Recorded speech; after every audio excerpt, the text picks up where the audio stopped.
Have you ever felt like you can sense what someone else is feeling even before they say a word, and that by doing so, you end up carrying their pain as if it were your own? Have you ever noticed that someone else's sadness, anxiety, or frustration directly affects your own well-being, even when you try to ignore it? Hello, and welcome to Psych IQ. On this channel, we publish weekly videos to support introverted, intuitive, and sensitive people, helping them grow personally and reflectively. If you enjoy this type of content, make sure to subscribe so you don't miss any future videos. Today, we're diving into a topic that many INFJs know all too well: how empathy, the incredible gift that INFJs naturally have, can sometimes turn into silent, persistent pain. We'll explore why it happens, how it shows up in daily life, and most importantly, how an INFJ can learn to manage their sensitivity without losing it. INFJs have an extraordinary ability to sense emotions, sometimes even before they are expressed. A subtle change in a facial expression, a slight gesture, or an unexpected silence can all speak volumes to them. This makes INFJs natural confidants. Friends, family, and partners often come to them for understanding, support, and guidance. For an INFJ, providing that space of listening is almost instinctive.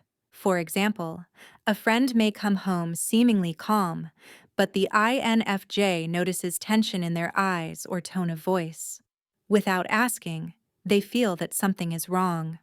While others might overlook it, the INFJ is already feeling and processing that emotion. The challenge is that feeling this deeply is not always easy. It's not always clear which emotions belong to them and which belong to others, leading to anxiety, guilt, or prolonged sadness. For an INFJ, empathy isn't surface level. They literally feel what others feel. If someone closes sad, they feel that sadness too. If there's tension in a group, their body and mind react as if it were their own. Over time, this constant absorption can cause emotional exhaustion, even when things seem normal on the outside. Silent anxiety, because they feel responsible for solving problems that aren't theirs. A sense of isolation, noticing that few truly understand what they experience internally. Daily life examples. Listening to a friend vent for hours can leave the INFJ drained for the rest of the day. Being present in a family conflict can create physical and emotional tension, even if they aren't directly involved. Reading sad news or witnessing injustice can affect their mood deeply, lasting for days. Many INFJs ask themselves, is my empathy a gift or a curse? The answer is both, depending on how it's managed. INFJs often put others before themselves. They want to support, heal, and maintain harmony, sometimes at the cost of their own needs. This dilemma leads to difficult situations. Helping too much can leave them feeling exhausted, resentful, or empty.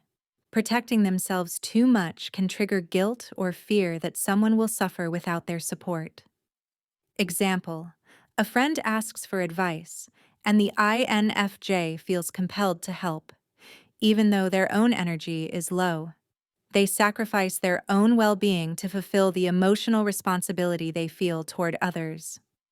Avoiding conflict and suppressing their own emotions may maintain external peace, but internally it creates tension and silent suffering. Learning to balance empathy with self-care is essential.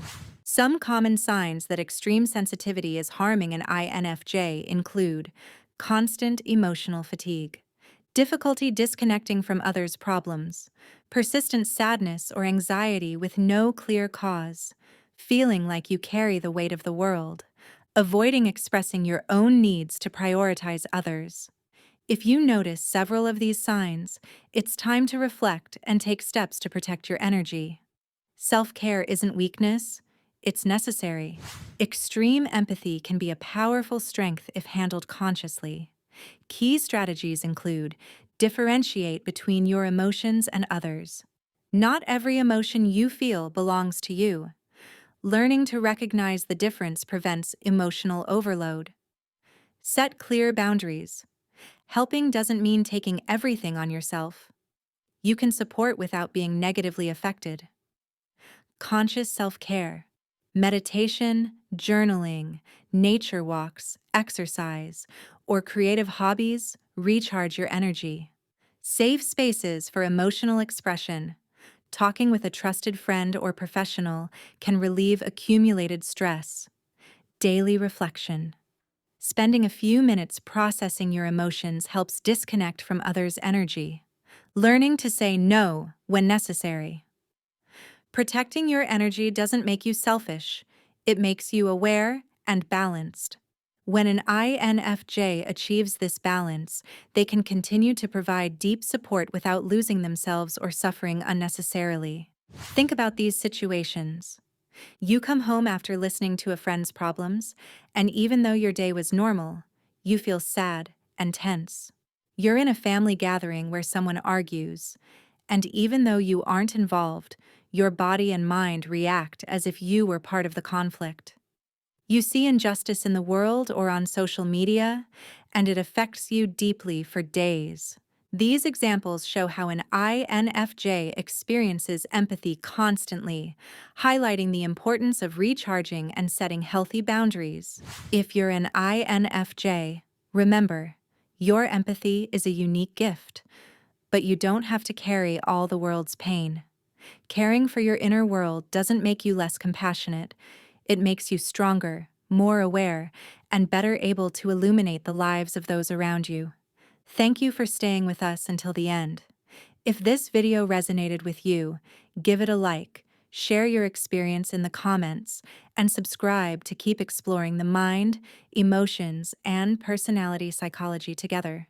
Remember, taking care of yourself isn't selfish, it's emotional survival.